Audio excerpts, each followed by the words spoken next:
Hello and welcome to Australia in Space TV. My name's Chris Cubbage. I'm the editor with My Security Media.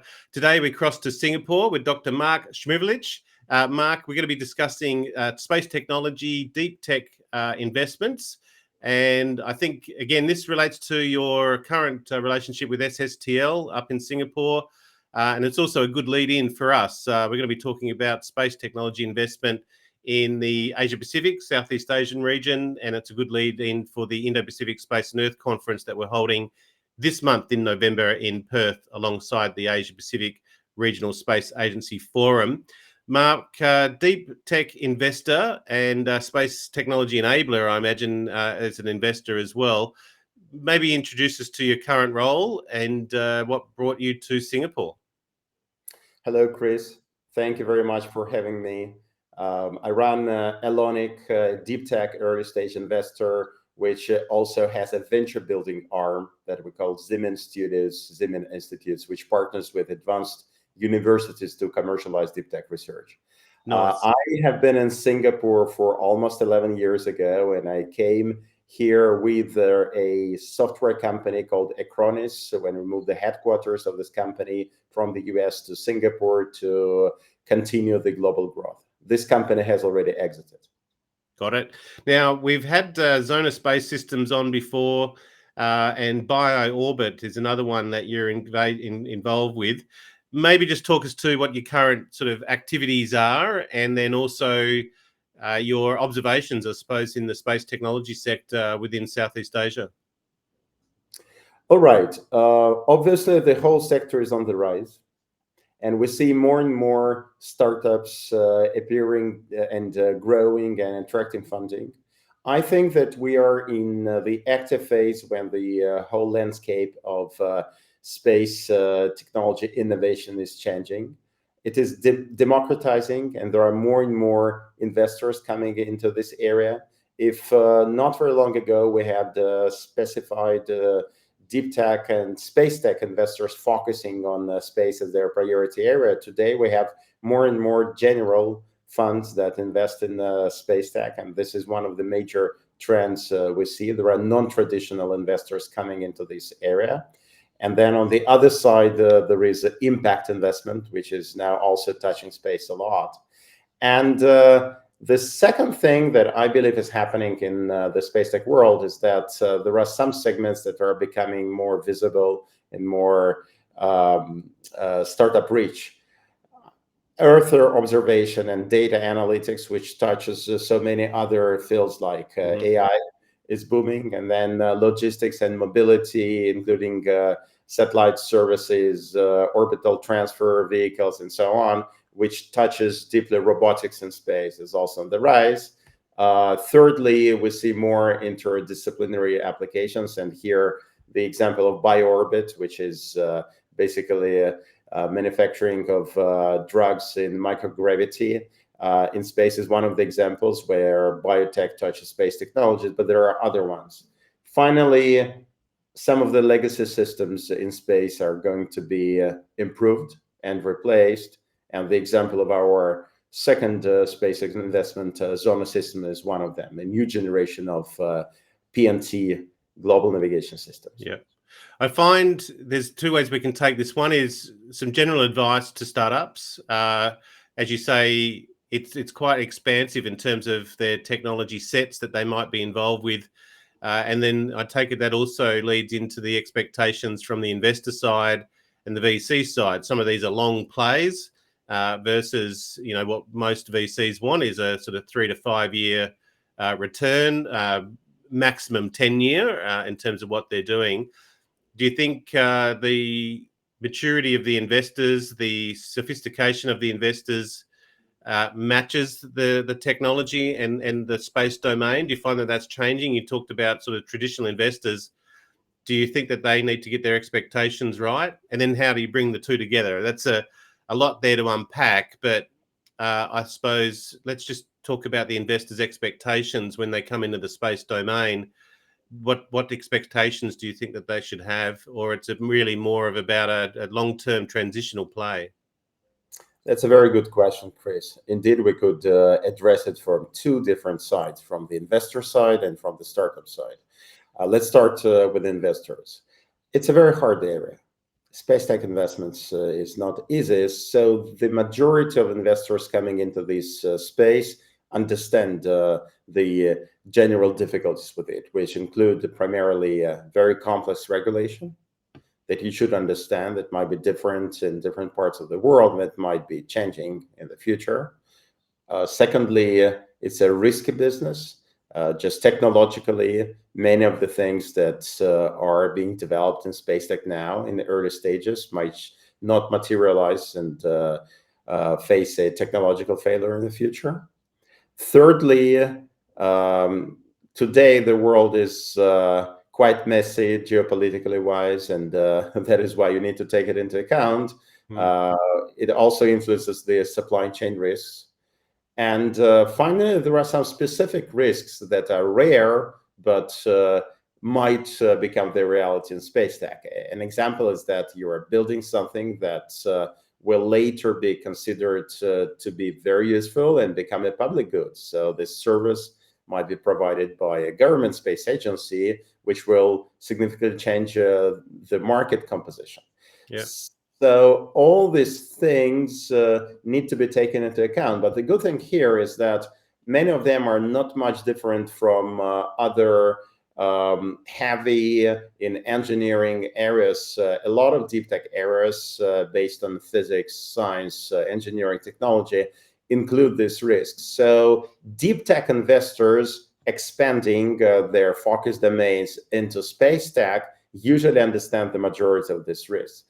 I'm a bit more concerned by very traditional investors coming into this space, and then there will be a learning curve. I think it is already starting, but I also think it has not finished yet. So we will see many cases of disappointment of traditional investors, but how can you learn without making these mistakes? Well, I've heard various panels on this areas. When you're looking at space, you really want to, not a shotgun approach, but you really want to spread your risk. As you say, there's going to be probably more failures. One common term is space is hard, and it's not an easy game by any means. And so by spreading that risk, rather than investing in 10 companies, you might invest in 100 companies, so to speak, because 90 of them are going to fail, and you might only get one of those that actually get some traction. So it's a very hard part. I think coming in, the other point is from the startups. We do see generally Singapore as a good regional hub. It's a financial center. What are the startups in the region? Is it something that they go to? Would they be talking to more US and UK related VCs, or do you find there's enough VCs there in Singapore and the region to invest locally within the region in terms of startups? And how do the startups not only reach the money, but pitch correctly? There's a few things there that they need to be pitching on more vision rather than actual mission. Right. I would break a question into two. Asia Pacific region and the startups here, and secondly, what do space tech startups need to be mindful of when talking to the investors?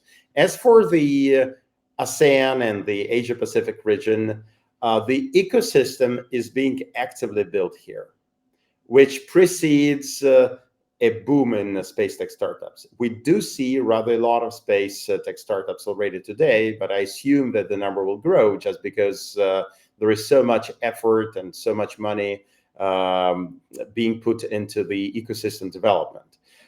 Some of the specific things that countries around Singapore might do is pooling resources together to make the original ecosystem stronger. Today, Singapore, for example, as you know, is becoming a big space tech hub. The government is very much focused on achieving this, and space tech is among very few priority technologies for Singapore. But there are countries around us which have space programs like India, Australia, Japan, and there are countries that are just embarking on this challenge. It feels like if the countries that are aspiring to create a better ecosystem, pull resources together, and also create partnerships with those countries in which the space programs have been running for some time. It feels like we might have even better and faster outcomes. There are examples. Indonesia collaborated with both Japan Space Agency and NASA for satellite development. There are various examples here, but I would say that today this is not a general trend. A lot of fragmented examples that might become a general trend. The second thing that will probably accelerate startup development in the region is talent development.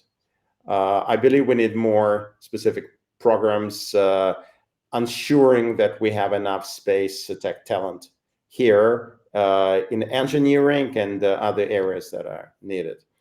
Going to your second question about what startups should be mindful of when talking to investors, there are two main things. As a startup, you want to de-risk it for investors because the primary concern is whether this business will actually happen.